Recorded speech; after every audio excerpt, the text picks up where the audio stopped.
My name is Hayden, and when I was 16, I learned the kind of truth no teenager should ever have to face. It happened during our extended family gathering at the old ranch, where everyone was laughing, posing for pictures, and crowding around the makeshift wooden stage. I wasn't even on it, just standing close when the entire structure gave out with a violent crack. A heavy support beam dropped straight down and slammed into my abdomen, knocking every bit of air out of me.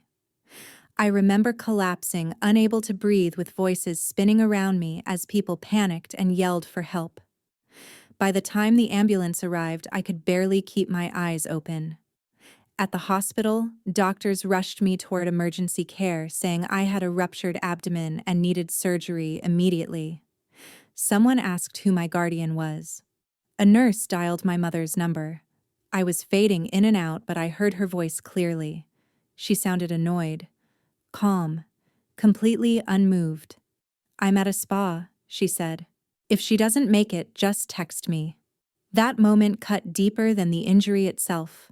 I felt everything slipping: the voices, the lights, the world, as they pushed my stretcher toward the operating room. When I finally opened my eyes again, weak and disoriented, there was a new label on my chart: new legal guardian. It wasn't my mother's name, and the person who stepped in wasn't anyone I ever expected.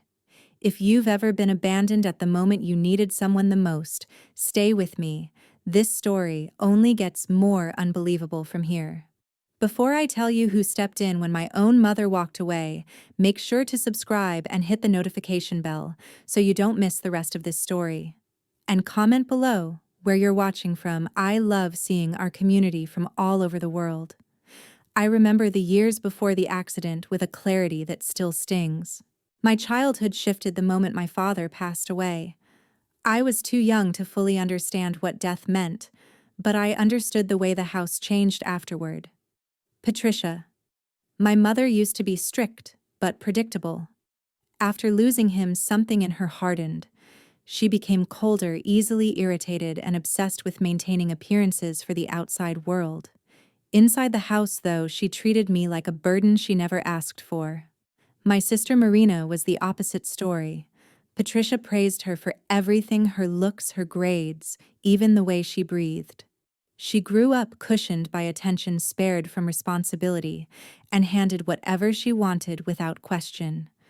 People outside thought we were a perfect family, with one well-behaved daughter and another who was independent. That was Patricia's favorite word to excuse her lack of involvement with me. Independence wasn't something I chose. It was something she forced on me. On weekends, when Marina got to go shopping or attend dance classes, I stayed home doing chores or eating alone at the kitchen counter, quiet, invisible, and careful not to irritate her. The only person who ever seemed to notice the imbalance was my uncle Leon Willis, my father's younger brother. When I was little, he would visit often, checking in on me, bringing small things like pencils, snacks, or books he thought I'd like. He'd ask about school, sit with me during homework, and treat me like I mattered. Patricia tolerated it at first, but as Marina grew older and attention shifted more toward her, Patricia's attitude toward Leon changed too. She began making excuses whenever he wanted to stop by. Soon, she told him he needed to give us space to heal, even though there was nothing to heal, only distance she actively created. The last time he came to the house without calling, Patricia met him at the door and told him it wasn't a good time. I watched from the stairs while she shut him out with a smile that didn't reach her eyes. He looked up and saw me, offered a small wave, then left. After that, Patricia made it clear he wasn't welcome unless she explicitly invited him, which she never did again. With each passing year, the dynamic grew even more lopsided. Marina continued to shine in Patricia's eyes, rewarded for every minor achievement. I learned to stay out of the way, to swallow my feelings, and to pretend things didn't hurt as much as they did. I never said anything to Leon about it. I didn't want to cause trouble or make things harder for him. By the time I turned 16, I had grown used to being the forgotten one, the daughter who filled the background while everyone admired Marina. I didn't realize how deeply these patterns had affected me until the day everything at the ranch collapsed, literally and figuratively, and exposed how fragile my place in the family truly was. That realization set the stage for what came next, pushing my life toward a moment I never saw coming. The morning of the accident started like any other family gathering at the ranch in Lubbock. Relatives were unloading coolers, kids were running around with sparklers, and the adults were busy setting up long folding tables for lunch. Marina was in her element, soaking up every bit of attention. She kept dragging cousins toward the makeshift wooden stage, an old platform someone had patched together years ago to take photos for her social media. While she was posing, I got called over by one of my aunts to help carry extra chairs toward the area beside the stage. I walked past groups of people chatting, the smell of barbecue drifting through the air, and the usual noise that came with our family gatherings. I stopped near the edge of the stage, waiting for my aunt to hand me the chairs, and that was when I noticed the wood beneath Marina's feet creaking louder than it should. The board sagged slightly every time she shifted her weight, but she didn't pay attention. She was too busy flipping her hair and telling someone to adjust the lighting. I opened my mouth to warn her, but before I could say anything, a sharp cracking sound ripped through the air. The entire platform jerked to one side as the main support beam snapped. Marina screamed and jumped off just in time. I didn't. A massive slab of rotted wood broke loose from the top frame and crashed straight down onto me before I could react. The impact hit my abdomen with brutal force, knocking me backward onto the ground. Pain exploded through my torso, white-hot and disorienting, and I tasted blood as I gasped for air that wouldn't come. People started shouting my name. Someone yelled to call 911. Hands hovered around me but didn't dare to move me. The weight of the broken beam pressed into me until two of my uncles lifted it away, and that was when the blood really started pooling fast. The world tilted in and out while voices argued about what to do. Patricia wasn't anywhere near me. She was busy trying to calm Marina, who kept insisting the stage had ruined her outfit. My hearing faded in and out as sirens approached from somewhere far away. By the time the paramedics reached me, their instructions sounded muffled, like they were underwater. They slid me onto a stretcher, tightened straps across my shoulders, and rushed me toward the ambulance. I caught glimpses of faces, worried, frantic, unfamiliar, before another wave of pain forced my eyes shut. The ride to the hospital blurred into a mix of motion and nausea. Someone held an oxygen mask near my face and mentioned internal bleeding. Another voice said the word rupture. I couldn't focus long enough to understand anything except that everything hurt and everything felt wrong. When the doors to the emergency room burst open, bright lights hit me from all directions. I heard someone shout for a trauma surgeon. Then things slipped again into darkness, swallowing the chaos behind me as they pushed me into the ER. When the ER doors closed behind the paramedics, everything around me felt like a blur of noise and sharp light. A trauma doctor leaned over me, pressing his hands along my abdomen, his voice cutting through the ringing in my ears as he called out vitals and ordered blood immediately. Someone mentioned internal bleeding.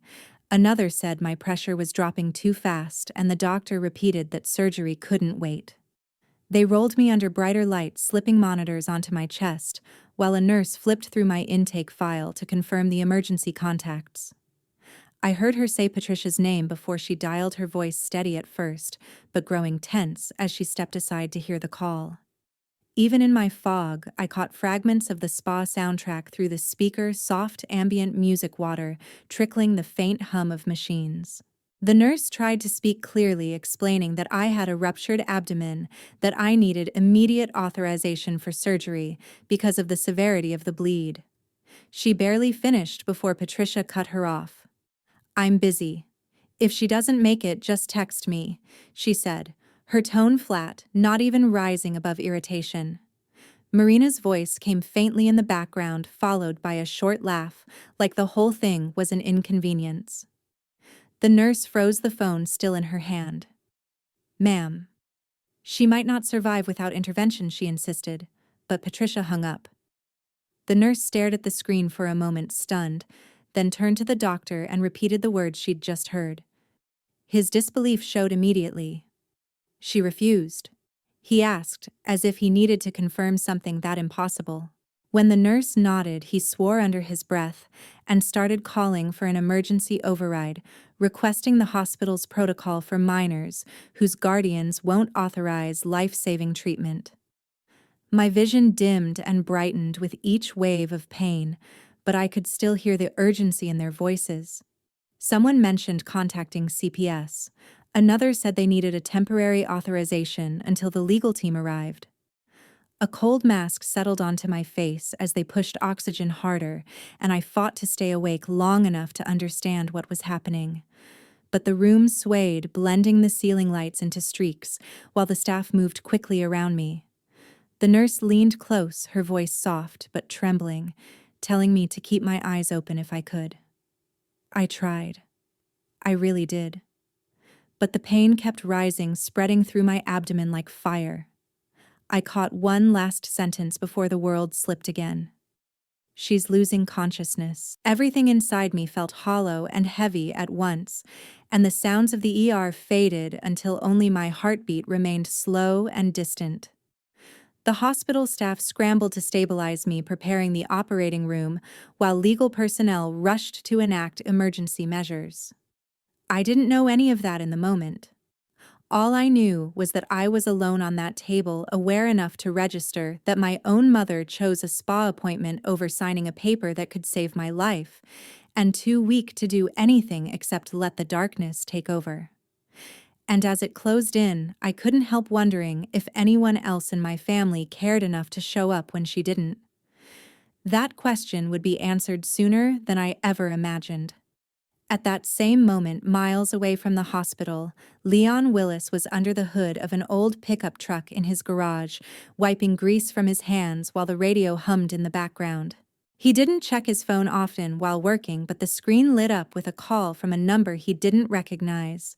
Something compelled him to answer anyway. The voice on the other end introduced herself as a hospital coordinator and asked if he was listed as an emergency contact for a minor named Hayden. Leon went completely still. He hadn't heard my name spoken to him directly in years, not since Patricia shut him out of our lives, but hearing it now immediately stole his breath. The coordinator explained the situation quickly. Trauma, internal bleeding, emergency surgery required, guardian unreachable. Before she even finished, Leon was already grabbing his keys. He didn't ask how serious it was. He didn't ask why no one else was there. He didn't ask why his name buried in old records had resurfaced. He just said, "I'm coming," and bolted out the door. He drove faster than he should have, barely remembering the roads as he sped toward the hospital. By the time he reached the ER, a nurse rushed him toward a desk stacked with consent forms. The doctor met him with a grave expression, explaining the severity of the rupture and how every minute mattered. Leon didn't blink. He signed every paper without reading a single line, his signature sharp and immediate, as if the pen were pulled by instinct rather than thought. A CPS agent arrived shortly after, having been notified by the hospital due to Patricia's refusal to authorize treatment. When she asked Leon whether he was willing to request emergency guardianship so the operation could proceed without delay, he answered before she even finished the sentence. "Yes. Anything she needs. Yes." They processed the paperwork right there in the hallway, stamping documents while the surgical team prepared to rush me into the operating room. Leon stood back only when forced to by the medical staff, watching helplessly as they wheeled me through the double doors, the red restricted area sign swinging shut between them. Hours passed with agonizing slowness. Leon paced the waiting area, hands clasped tightly, as though holding himself together by force. Nurses passed by, some recognizing him as the guardian on file, offering small nods of reassurance, though none could promise anything. When the surgeon finally emerged, his scrubs marked with traces of the operation, Leon nearly jumped to his feet. The doctor said the procedure had been successful, but warned that recovery would be delicate. Leon thanked him with a voice that sounded raw, like he had been holding his breath the entire time. When I eventually drifted back into consciousness, the world felt soft and distant, my body heavy from anesthesia. I blinked slowly at the dim hospital lights, trying to piece together what had happened.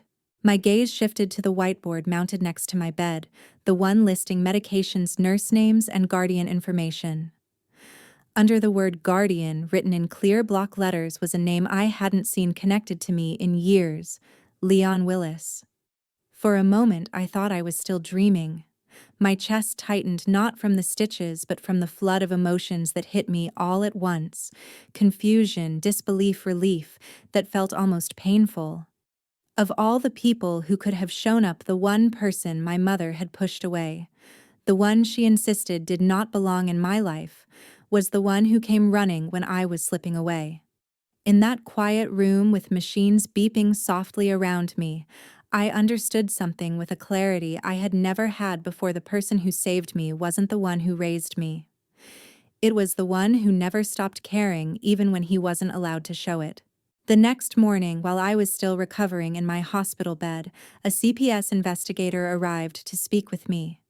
She introduced herself, gently explained why she was there, and asked permission to ask a few questions.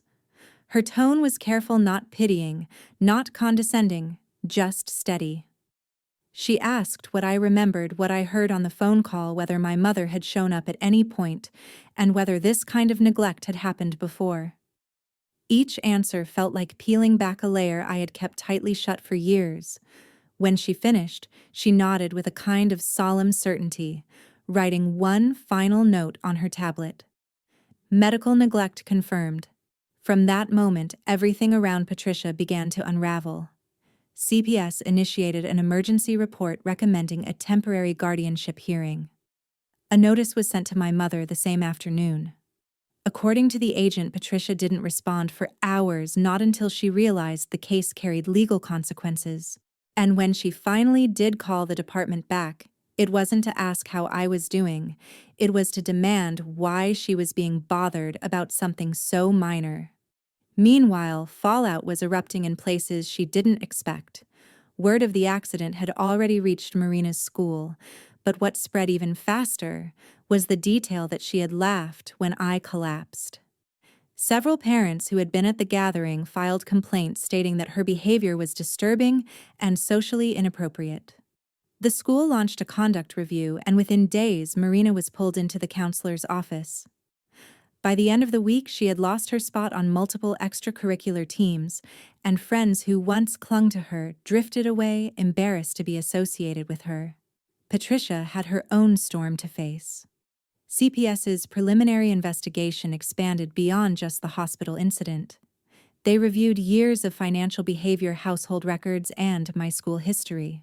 When inconsistencies showed up, missed medical appointments, unexplained absences, reports from teachers about neglect, her employer was notified as part of the background inquiry. Within 48 hours, she was placed on administrative leave. The company cited concerns about judgment and parental misconduct, and rumors spread quickly among her colleagues. By the end of the month, she was terminated. Debt collectors began calling next. Leon told me quietly that the house had been months behind on payments, something Patricia had kept hidden. Now that she had lost her income, the bank accelerated the foreclosure timeline. Notices stacked up on the front door. Neighbors whispered every time she stepped outside.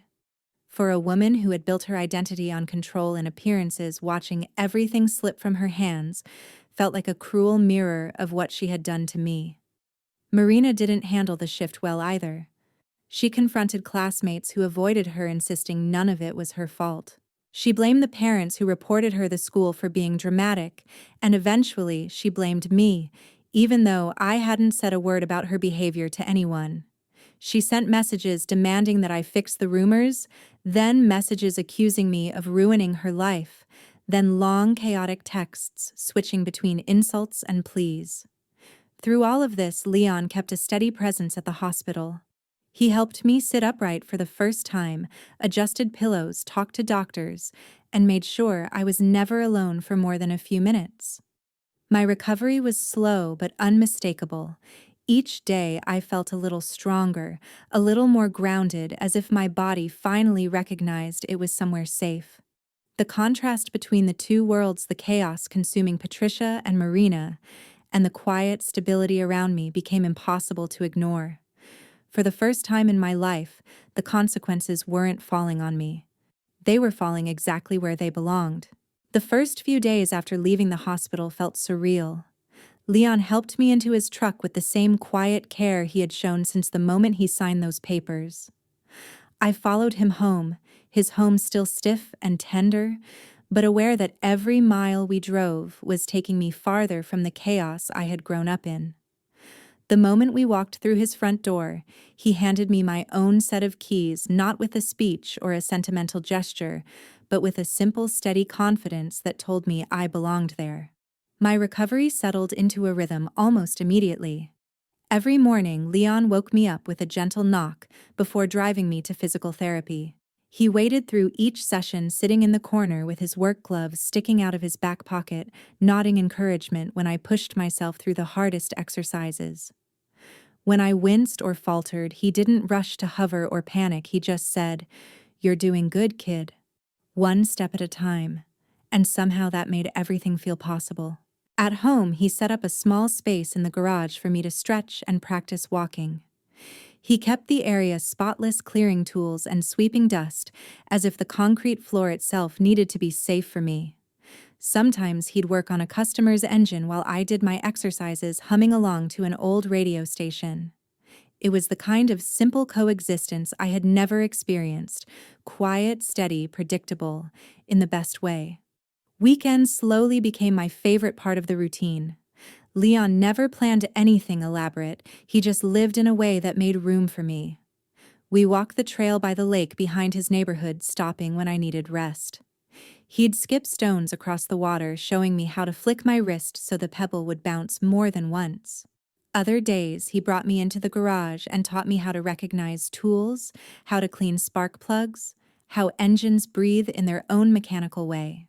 I wasn't strong enough to do much yet, but he explained everything with the patience of someone who had all the time in the world.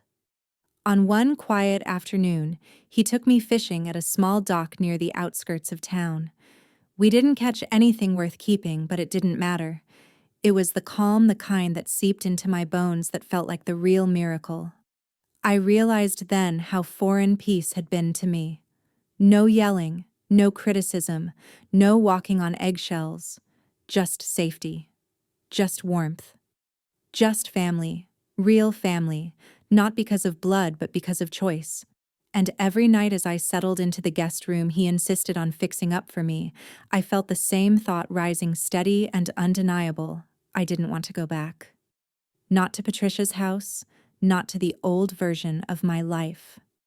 Living with Leon wasn't temporary anymore. It was the first place that felt like home. The more my body healed, the clearer it became. My heart had already made its decision. The court date arrived faster than I expected, and by the time we walked into the courthouse, my body had grown stronger and my voice no longer wavered when I spoke. Leon sat beside me at the long wooden table, his calm presence anchoring me as the judge called the hearing to order. CPS presented everything first: the hospital records, the ER staff statements, the time-stamped notes documenting the urgency of my injury, and even the log showing how my mother dismissed the emergency call. There was also the CPS evaluation stating clearly that her actions constituted medical neglect.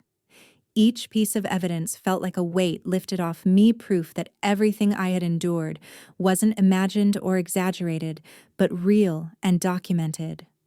When it was my turn, I stood and told the truth with more steadiness than I expected. I explained the years of neglect, the way Patricia favored Marina to an extreme, how I was often treated as an inconvenience, and how I had grown used to being invisible in my own home.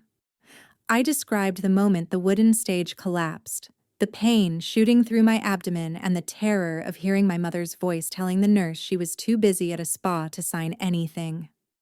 The courtroom stayed completely silent after I finished, as if everyone needed a moment to absorb it.